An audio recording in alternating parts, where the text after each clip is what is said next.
ಕುತೂಹಲ ಕೆರಳಿಸಿದ ಹೊನ್ನಾಳಿ ಕದನ. ರೆಬಲ್ ರೇಣುಕಾ ವಿರುದ್ಧ ಯಾರ ಸ್ಪರ್ಧೆ? ವರ್ಣರಂಜಿತ ರಾಜಕಾರಣಿಯ ಭವಿಷ್ಯ ಏನು? ಇದುವೇ ಈ ಹೊತ್ತಿನ ವಿಶೇಷ. ಅತಿರಥರ ಅಖಾಡ. ನಾನು ದಿವ್ಯಶ್ರೀ.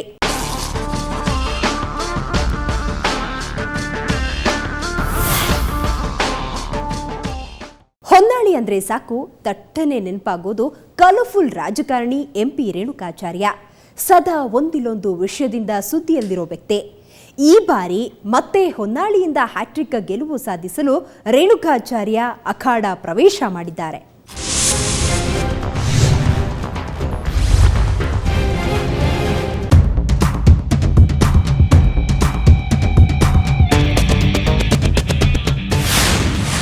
ಅತಿರಥರ ಅಖಾಡದಲ್ಲಿ ರೇಣುಕಾಚಾರ್ಯ. ಹೊನ್ನಾಳಿ ವಿಧಾನಸಭಾ ಕ್ಷೇತ್ರ. ವಿವಿಧ ಕಾರಣಗಳಿಂದಾಗಿ ರಾಜ್ಯದಲ್ಲಿಯೇ ಪ್ರಖ್ಯಾತವಾಗಿರುವ ಕ್ಷೇತ್ರ ಅಂದ್ರೆ ದಾವಣಗೆರೆ ಜಿಲ್ಲೆಯ ಹೊನ್ನಾಳಿ ಕ್ಷೇತ್ರ. ರಾಜ್ಯದ ವರ್ಣರಂಜಿತ ರಾಜಕಾರಣಿಗಳಲ್ಲಿ ಎಂಪಿ ರೇಣುಕಾಚಾರ್ಯ ಕೂಡ ಒಬ್ಬರು. ಇವರು ಪ್ರತಿನಿಧಿಸುವ ಕ್ಷೇತ್ರ ಹೊನ್ನಾಳಿ. ಈ ಬಾರಿ ಹೊನ್ನಾಳಿ ಕ್ಷೇತ್ರದಲ್ಲಿ ಇತ್ತೀಚೆಗೆ ಬಿಜೆಪಿಗೆ ಗುಡ್ ಬೈ ಹೇಳಿ ಕೆಜೆಪಿಯಿಂದ ಎಂಪಿ ರೇಣುಕಾಚಾರ್ಯ, ಕಾಂಗ್ರೆಸ್ನಿಂದ ಡಿಜಿ ಶಾಂತನಗೌಡ, ಜೆಡಿಎಸ್ನಿಂದ ಎಂಆರ್ ಮಹೇಶ್ ಕಣದಲ್ಲಿದ್ದಾರೆ. ಆ ಕಾರಣದಿಂದಲೇ ಇದು ಅತಿರಥರ ಅಖಾಡವಾಗಿದೆ. ರೆಸಾರ್ಟ್ ರಾಜಕಾರಣ, ನರ್ಸ್ ಜಯಲಕ್ಷ್ಮಿ ಪ್ರಕರಣ, ಡಾನ್ಸ್ ಮಾಡುವ ಮೂಲಕ, ಹೇಳಿಕೆ ನೀಡುವ ಮೂಲಕ ಜನರ ಗಮನವನ್ನ ತಮ್ಮತ್ತ ಸೆಳೆದವರು ಇದೇ ರೇಣುಕಾಚಾರ್ಯ. ಬೆಂಗಳೂರು ಮಂಗಳೂರು ಎಲ್ಲೇ ಹೋಗು ಬಿಂದಾಸ್, ಭಾನುವಾರ ಸೋಮವಾರ ಎಲ್ಲ ವಾರ ಬಿಂದಾಸ್, ಯಾರ ಏನು ಅಂದರೆ ಶಿವ ಶಿವ ಅಂತ ಜಮಾಯಿಸ್ ಬಿಂದಾಸ್ ಬಿಂದಾಸ್ ಬಿಂದಾಸ್ ಬಿಂದಾಸ್. ಹೊನ್ನಾಳಿ ತಾಲೂಕಿನ ಕುಂದೂರು ಗ್ರಾಮದಲ್ಲಿ ಹುಟ್ಟಿ ರಾಜಕೀಯದಲ್ಲಿ ಯಾರೂ ನಿರೀಕ್ಷಿಸದ ಮಟ್ಟಕ್ಕೆ ಬೆಳೆದು ನಿಂತಿದ್ದಾರೆ. ಇವರೇನು ಹುಟ್ಟು ರಾಜಕಾರಣದಿಂದ ಬಂದವರಲ್ಲ. BA ಪದವಿ ಪಡೆದು ಬಿಜೆಪಿ ತಾಲೂಕು ಯುವ ಮೋರ್ಚಾದಲ್ಲಿ ಕಾರ್ಯದರ್ಶಿಯಾಗಿ, ನಂತರ ಬಿಜೆಪಿ ತಾಲೂಕಿನಲ್ಲಿ ಅಧ್ಯಕ್ಷರಾಗಿ ಬಿಜೆಪಿ ಪಕ್ಷದಲ್ಲಿ ಗುರುತಿಸಿಕೊಂಡವರು. 2004ರ ಚುನಾವಣೆಯಲ್ಲಿ ಪ್ರಥಮ ಬಾರಿಗೆ ವಿಧಾನಸಭಾ ಕ್ಷೇತ್ರದಿಂದ ಚುನಾವಣೆಗೆ ಸ್ಪರ್ಧಿಸಿ ಜಯಗಳಿಸಿದರು.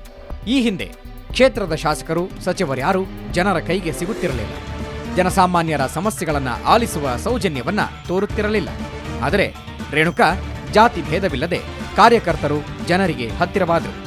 ಕಾರ್ಯಕರ್ತರನ್ನ ದೇವರೆಂದು ತಿಳಿದು ಅವರ ಪ್ರೀತಿ ವಿಶ್ವಾಸವನ್ನ ಗಳಿಸಿದರು. ಜನರಿಂದ ನಾನು ಮೇಲೆ ಬಂದೆ, ಜನರನ್ನೇ ನನ್ನ ದೇವರೆಂದೇ.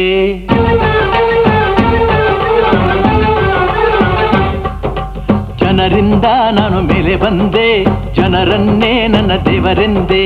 ಜನರಿದ್ದರೆ ನನ್ನ ಬೆನ್ನ ಹಿಂದೆ, ಹೋರಾಡಲು ನಾನೆಂದು ಮುಂದೆ. ಹೊನ್ನಾಳಿ ತಾಲೂಕಿನಲ್ಲಿ ಕುಡಿಯ ನೀರು, ರಸ್ತೆ, ಆಸ್ಪತ್ರೆ, ಶಾಲೆಗಳಿಗೆ, ಕಾಲೇಜು, ರೈತರಿಗೆ ಎಲ್ಲ ವರ್ಗಕ್ಕೆ ಸಾಮಾಜಿಕ ನ್ಯಾಯ ಕೊಟ್ಟಿದ್ದೀನಿ. ಜನಪರ ಒಳ್ಳೆ ಕೆಲಸ ಮಾಡಿದ್ದೀನಿ. ಮತದಾರರು ಎಲ್ಲ ವರ್ಗದವರು ನನ್ನ ಜೊತೆ ಜಾತ್ಯತೀತವಾಗಿ ನನ್ನನ್ನು 2 ಬಾರಿ ಆಯ್ಕೆ ಮಾಡಿದರು. ಈ ಬಾರಿ ಸಹ ನನಗೆ ವಿಶ್ವಾಸ, ನಂಬಿಕೆ ಇದೆ. ಜಾತ್ಯತೀತವಾಗಿ 3ನೇ ಬಾರಿ ನನ್ನನ್ನು ಹೊನ್ನಾಳಿ ಕ್ಷೇತ್ರದಲ್ಲಿ ಅತಿ ಹೆಚ್ಚು ಮತಗಳನ್ನು ಕೊಟ್ಟು ಆಯ್ಕೆ ಮಾಡಿದ ನಂಬಿಕೆ, ವಿಶ್ವಾಸ ನನಗಿದೆ. ಒಂದಲ್ಲ ಒಂದು ಕಾರಣದಿಂದ ರೆಬೆಲ್ ರೇಣುಕಾ ಎಂದೇ ತಮ್ಮ ಛಾಪನ್ನ ಮೂಡಿಸುತ್ತಾ ಬಂದರು. 2ನೇ ಬಾರಿ ಶಾಸಕನಾಗಿ ಸುಮ್ಮನೆ ವಿಧಾನಸೌಧದಲ್ಲಿ ಕೂರುವುದು ನಮ್ಮ ಜಾಯಮಾನಕ್ಕೆ ಶೋಭೆ ತರುವುದಿಲ್ಲವೆಂದು ಅರಿತ ರೇಣುಕಾ ಭಿನ್ನಮತೀಯರೊಂದಿಗೆ ಗುರುತಿಸಿಕೊಂಡು ಯಡಿಯೂರಪ್ಪನಿಗೆ ಟಾಂಗ್ ಕೊಟ್ಟರು. BSY ಮಾನಸ ಪುತ್ರರೆಂದು ಹೇಳಿಕೊಳ್ಳುತ್ತಿದ್ದವರು ಏಕಾಏಕಿ ರಿವರ್ಸ್ ಹೊಡೆದು ರೆಸಾರ್ಟ್ ರಾಜಕೀಯ ಮಾಡಿ ಸುದ್ದಿಯಾದರು. 16 ದಿನಗಳ ಕಾಲ ರಾಜ್ಯ ಬಿಜೆಪಿ ಸರ್ಕಾರವನ್ನ ಅಲ್ಲೋಲ ಕಲ್ಲೋಲ ಮಾಡಿದ ಘಟಾನುಘಟಿಗಳಲ್ಲಿ ರೇಣುಕಾಚಾರ್ಯರೂ ಒಬ್ಬರು. ಅಬಕಾರಿ ಸಚಿವರಾಗಿ ರೇಣುಕಾ ಸೇವೆ. ಸದಾ ಸುದ್ದಿಯಲ್ಲಿರುತ್ತಿದ್ದ ಸಚಿವರು 3 ಮುಖ್ಯಮಂತ್ರಿಗಳ ಅವಧಿಯಲ್ಲೂ ರಾಜ್ಯದ ಅಬಕಾರಿ ಸಚಿವರಾಗಿ ಎಂಪಿ ರೇಣುಕಾಚಾರ್ಯ ಸೇವೆ ಸಲ್ಲಿಸಿದ್ದಾರೆ. ಬೆಳಗಾವಿಯಲ್ಲಿ ಅಕ್ರಮ ಕಳ್ಳಭಟ್ಟಿ ಸರಾಯಿ ಅಡ್ಡೆ ಮೇಲೆ ಸ್ವತಃ ಅಬಕಾರಿ ಪೊಲೀಸ್ ದಳದೊಂದಿಗೆ ದಾಳಿ ಮಾಡಿದ್ರು. ಆಗ ಕಲ್ಲೆಸೆತದಲ್ಲಿ ಗಾಯಗೊಂಡು ರಾಜ್ಯದ ಜನರಿಗೆ ಪುಕ್ಕಟ್ಟೆ ಮನರಂಜನೆ ನೀಡಿದ್ರು. ಚಿಕ್ಕಮಗಳೂರು, ಕೊಡಗು, ಚಾಮರಾಜನಗರ ಜಿಲ್ಲೆ ಉಸ್ತುವಾರಿ ಸಚಿವರಾಗಿ ಸೇವೆ ಸಲ್ಲಿಸಿದ್ದಾರೆ. ಕ್ಷೇತ್ರದಲ್ಲಿ ರೇಣುಕಾ ಕಾರ್ಯಕರ್ತರನ್ನ ತುಂಬಾ ಪ್ರೀತಿ ವಿಶ್ವಾಸದಿಂದ ಮಾತನಾಡಿಸುವುದು, ಶ್ರೀಸಾಮಾನ್ಯನ ಹೆಗಲ ಮೇಲೆ ಕೈ ಹಾಕಿ ಖುಷಿಗೊಳಿಸುವ ಕೆಲಸವನ್ನ ತಪ್ಪದೇ ಮಾಡಿದ್ದಾರೆ. ಅಲ್ಲದೆ ಪಡ್ಡೆ ಯುವಕರಿಗೆ ಸರ್ಕಾರದ ವಿವಿಧ ಯೋಜನೆಗಳಲ್ಲಿ ಸಾಲ ಕೊಡಿಸಿ ಪ್ರತಿ ಊರಲ್ಲಿ ತನಗೆ ಜೈಕಾರ ಹಾಕುವ ಒಂದು ಪಡೆಯನ್ನೇ ಸಿದ್ಧಗೊಳಿಸಿದ್ದಾರೆ. ಇತ್ತೀಚೆಗಷ್ಟೇ ಕಮಲ ಪಕ್ಷದ ನಾಯಕರ ವಿರುದ್ಧ ಬಹಿರಂಗವಾಗಿ ವಾಗ್ದಾಳಿ ನಡೆಸಿ ಪಕ್ಷದಿಂದ ಹೊರಬಂದಿದ್ದಾರೆ. ಕೊನೆಗೂ ಯಡಿಯೂರಪ್ಪನವರ ಹತ್ತಿರ ಹೋಗಿದ್ದಾರೆ.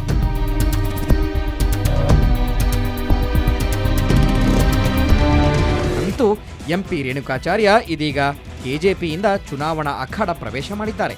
ಹ್ಯಾಟ್ರಿಕ್ ಗೆಲುವಿನ ನಿರೀಕ್ಷೆಯಲ್ಲಿರೋ ರೇಣುಕಾಚಾರ್ಯರ ಕೈಯನ್ನ ಮತದಾರರು ಹಿಡಿತಾರೋ ಇಲ್ಲ ಕೊಡುತ್ತಾರೋ ನೋಡಬೇಕು.